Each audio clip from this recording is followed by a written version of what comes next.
Welcome to another famous or infamous TFL car mashup, and today it's new school versus old school, and here comes the dinosaur himself. Nathan, tell him why that's such an ancient piece of machinery. I'll tell you why. Because someone doesn't like the fact that it's rear drive and that it has a 5-speed automatic transmission. Yeah, when did they invent those? 1922? You know what? Just lay off it. It's a really good driver. I'm going to prove it. And this is, of course, new school. Front-wheel drive with a CVT. Coming up next on the Fast Lane Car.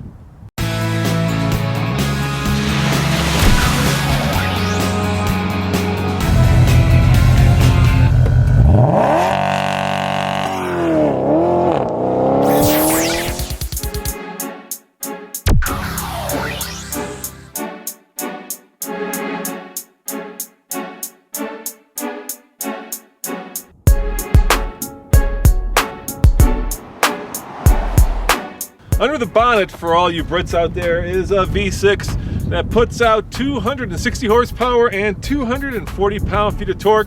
That powers the front wheels through a CVT. Yeah, I kind of say it cringingly, and all that costs $35,000. What's under that ancient piece of, well, machinery? Hey, be nice. This is the Pentastar V6. 3.6 liters of 290 horsepower, 260 pound-feet of torque, which is, more than yours. And on top of all that, this baby gets 23 miles per gallon on the highway. Yeah, I bet you mine's cheaper, $35,000. Actually, no, mine's cheaper. Mine's $34,175 as tested. Rats.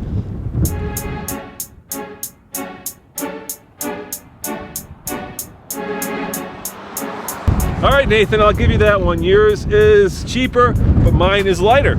Oh, great. Well, you know what? This is how we test it. We do 0 to 60. That's the manly way to do it. And you know what? We did 0 to 60 last week. Yeah, let's do this thing. Go for it. All right, remember, 7.76 was what we got in San Fran. I'm saying 9.76. Go, baby! And... oh, look at that. Who owes who a beer, my man? Boy, oh boy. I mean, I'm man enough to admit when I've been completely... Guys, 9.72. Oh yeah, we did. And so let's do yours right now. All right, Nathan, the other day, we just rewound it. 9.72 in the Pathfinder. Can you do better in your Durango, dude? I think it's gonna be close. I think it's not gonna be close. I think this thing is a heavy, big ass, old school 5-speed. Let's do it. All right, go for it. Ready? Here we go. All right, there's no whine of a CVT, I'll give you that. Come on, baby. Come on. Come on, I took you nice, I treat you nice. That's because your window is partially open. 11.37, Nathan, that is painfully slow. You want to try it again? With my window closed? With your window all the way closed. All right, we'll do it one more time with the window closed. I guarantee it'll be faster. All right.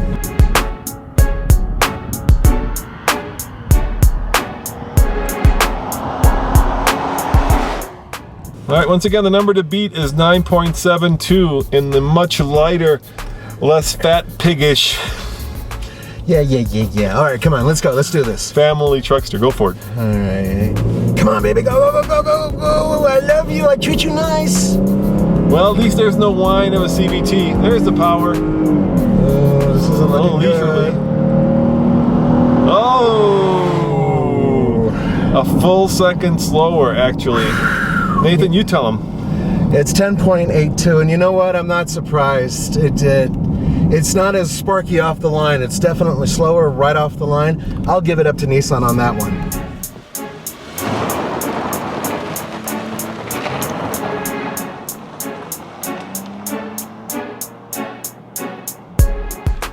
Shh, I'm gonna be a little quiet because I don't want Nathan to hear, but style-wise, it's a little bit of a girly car now. It skews toward the female side of things. When it was a body-on-frame, manly SUV, well, it was brawny and butch. Now, it's just nice and polite. It's, yeah, it's much more modern, but certainly a lot less manly. Shh, don't tell him. I don't want him to even know I'm shooting this.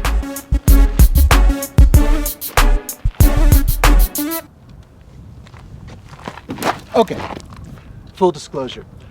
I don't mind the way this looks. It's kind of like a cool fat car for certain people who don't want minivans, and that's fine. Here's the only problem I have with this. It should never have been called Pathfinder. It should have been Maxima Max or Viagra-san or something weird like that, but not Pathfinder. Don't tell him. All right, Nathan, I have a confession to make. I really like the new Durango. The old one was kind of rough around the edges, a nip here, a tuck there, and it's a handsome vehicle. It is, and you know what? I love it. It's got cojones! Woo! Sexy car, very macho. I love it, and it looks as tough as it is. It really does look like a truck. So what do you think of the Pathfinder? All right. All right, Nathan, would you agree with me that the Pathfinder is a little bit more civilized, and in that it also has a little bit more features? It's a little easier to get in the way back. It's just a little bit more thoughtfully designed car for 7 people. Yeah, I would say that this is much more of a family-friendly... Oh, wait, hold on. I forgot. Huh. They can't see us. Oh, yeah. Hi, we're back here. Hello. Much more family-friendly, is that what you were saying? Yeah, it's more family-friendly, and, you know, maybe a tad more comfortable than the Durango, maybe? Nathan, in terms of space, I think it's about the same in the back of the Durango, but there is no leather. Yeah, I think it's a lack of headroom, too, you know? And no power tailgate. Oh, yeah, no power tailgate. And no sliding front seat. So I think from a family perspective, this vehicle is not the one. Not as family-friendly as the Pathfinder. The interior of the new Pathfinder, it's kind of like the exterior. It's much softer, it's much gentler, a lot of soft touch materials, a lot of fine stitching. You know, it's not mind-blowing, but it's a fine place to be for a long trip. It's a nice and pleasant interior. Am I wowed by it? No. Do I mind it? No, it's okay. I like the Dodge Durango's interior because it's simple. I like simple, and it's functional, and I like functional. It's a little boring too, and I don't like boring, unfortunately, but for the most part, it really, you know what it does? It feels like a Ram that's like taking diet soda, you know what I'm saying? It's a little bit truckish, but not quite. And unfortunately, it has less standard features than the Maxima. Oh, I'm sorry, not the Maxima, the Pathfinder, that's what they call it. It's not a fat Maxima, knock it off.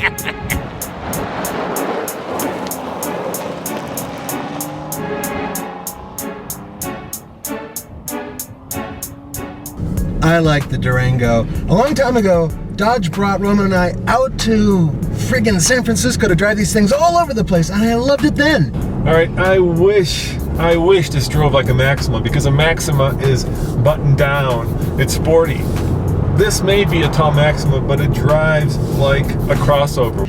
Up here, where the engine isn't quite as powerful, I can tell you that it needs a little bit more horsepower. The V8 would be awesome up here. With that said, this is the better driver, by far. The front wheels don't really communicate very much to the driver. Not that there's anything wrong with that. I suppose if you're taking your kids to the soccer game, you really don't care about carving corners. Rear drive, front engine, feels like a big tall wagon, and when it goes around corners, it's kind of rewarding. It kind of hunkers down a little bit, and you kind of feel it carving into the corner. On the plus side, there is really good and usable power. This CVT is about as good as it gets. It's certainly one of the best that I've ever driven. This is one of the best. Maybe it's almost as good as the CX-9 from Mazda, which is my very favorite of the big 3-row SUVs. If you're looking for a car to haul the kiddos to school, go to church, as a general everyday drive, it's not bad.